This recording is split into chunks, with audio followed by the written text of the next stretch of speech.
আমাদের প্রেসিডেন্ট এবার বলছেন যে আপনি যদি সিটিজেন চান, এখন নতুন নিয়মে আপনি ভালো কাজ কি করেছেন সেটা প্রুভ করতে হচ্ছে, এখন নতুন একটা সিস্টেম যোগ করলো। জি, আগে অক্সিলারিতে ঢোকা যেত ভেরি ইজি ছিল এটা।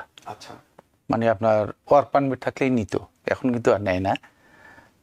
তারপর আমি যখন ঢুকেছি ওয়ার্ক পারমিট দিয়ে ঢুকেছি, তারপরে আস্তে আস্তে প্রসেসিংয়ের মধ্যে যখন ইমিগ্রেশনে গিয়েছি, ওরা আমার চেক করছে সমস্ত certificate, officer of the year, president award, ওগুলো দেখে ওরা মানে মানে আমার উপর অলরেডি ওরা প্লিজ হয়ে গেছে।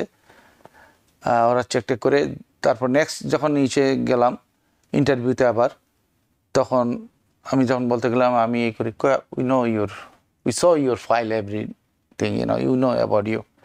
তো এটা হলো ভালো আর কি, যারা এইভাবে ভুক্তভোগী আছেন, যারা আমাদের ইমিগ্রান্টরা আছেন, তাদের ছেলেরা বা মেয়েরা বা ওনারা অক্সিলারি কিন্তু 50-60 বছর ছাড়া গেলেও ঢুকতে পারে। আচ্ছা, হ্যাঁ, এজ তেমন একটা লিমিটেশন নাই। তো ওনারা ঢুকলে ওই যে রেকর্ডটা থাকতেছে এবং ওইটা আপনার ইমিগ্রেশনে যাচ্ছে, ওনার তো সার্টিফিকেট থাকতেছে।